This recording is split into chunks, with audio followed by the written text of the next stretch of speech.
سلام علیکم و رحمت الله بر حافظ عزیز. حافظ جان شی یک داروی متشکل از 6 تا معجون، شی یک طبیب خیلی حاذق و پیرمردی است. شی من سوش داد همه اوایل دوران کرونا را. شی بنده خدا وقت خیلی عزیزت برای من و شی به من سوش داد همه لحظه اولا. و من کلا یعنی هر لحظه احساس من همیشه که من رو متا برگردم یعنی مواد به قول معروف برای پیشگیری و تو یه نصف استکانی صبح و نصف استکانی شب که مثلا من برگردم. یعنی واقعا خیلی خوبیم و خیلی عالیه. کل همکاران من در داخل محافظت بهداشتی نزدیک 60 70 نفره شما بیچارشون مچ کرونا گرفته، ولی چون که من چمشی داشته استفاده کو الحمدلله خدا رو شکر تا این لحظه من سالم و صحیح و اشون با تمامی مریضانی که داخل مطب دارم گردم، با تمامی همکارانی که در داخل اتاق من همکار من کارشناس من کرونا گرفت، ولی من چه معجون داشته استفاده کو الحمدلله. منم را آزمایش دادم، آقا منم آزمایش دادم گوش تو علائم نداره، مگه بلی من علائم نداره، ولی من لو تو آزمایش دادم ممکنه اصلا بدن من قوی من، ولی باز چهار الحمدلله ویروس در داخل بدن من نه. دو سری با تفاصیل من آزمایش هم داده. و ایشی من به تو گوشم شماره یکی زردچوبه 2 قاشق چای خوری نیاز هستیم برای 3 لیوان آب. فلفل سیاه نصف قاشق چای خوریم. و اگه احیانا شما احساس کنید یه مقدار تند فلفلتون یه مقدار کمتر بکن فلفل سیاه. زنجبیل 2 قاشق چای خوریم. ازگند یا آویشن هامشمی 4 قاشق غذاخوری، چون که ازگند پودر نبیتیم و ایشی زمان که مایله باید یه مقدار گشتری بله. چای کل مورچه‌ای 1 قاشق چای خوری کفایت کنه. دارچین 2 قاشق چای خوری. و ایشان پهکان ما شما باید به جز چای کل مورچه‌ای و ازگند آدگران باید به صورت پودر شده استفاده بکنید، چون به صورت پودر شده راحت ماتونتونینگ و قاشقشان بزوره. و بعد از چی ما شما باید به مقدار 3 لیوان آب بزرگ داخلیه و ظرفی بکنیم بلین سر اجاق گاز بجوشن.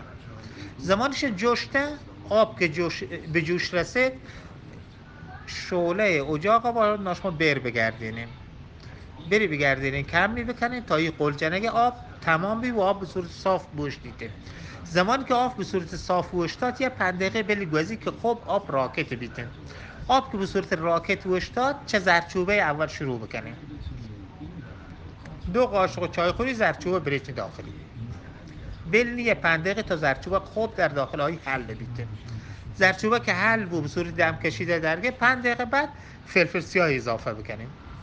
فلفل سیاه که اضافه کنیم به همین صورت 5 دقیقه بلنیم و خوب شی به صورت یه 5 دقیقه دم کشیده. زمان که دم کشیده بعد ما شما ازگند زنجبیل با اضافه بکنیم. بعد از فلفل سیاه زنجبیل شماره 3 زنجبیل که اضافه کو بعد از زنجبیل اضافه کنه یه 5 دقیقه بلینی خوب به همه صورت زنجبیل خوب دم کشی. زمان که دمی کشی زنجبیل دیگه نوبت چهارم به ازگند رسیده. ازگند به همین صورت 5 دقیقه بلین. بعد 5 دقیقه چای کل مورچه‌ای با اضافه بکنیم. بعد از چای کل مورچه‌ای در آخر دارچین 2 قاشق چای خوری ما اضافه بکنیم. چای کل مورچه 1 قاشقه و فاصله ایشان ای 6 مورد به فاصله 5 دقیقه 5 دقیقه ببند. بعد از آیی زمان که آخری ما دارچین 2 قاشق چای خوری کم اضافه کو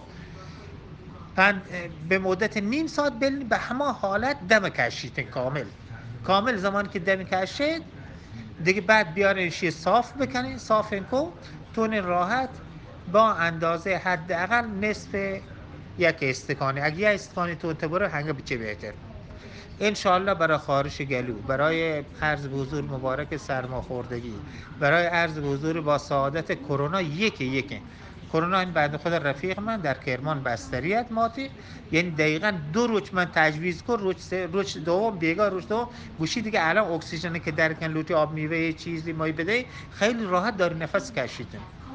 روز سوم اصلا دیگه هیچ نیازی به اکسیژن نداشت. رستم قطعش که رستم در کنی برید تعدا و همین و تا جرداران بلوچی بده ان شاء الله با امید خدا وحش بیته. الان راحت وحش و بسیار هم تشکر کرد.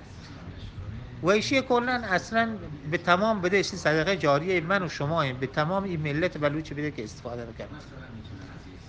شفاده شافی مطلقیم و به جزای کسی دیگه شفادات نکن، ولی ان شاء الله خیلی مؤثر و مفیده.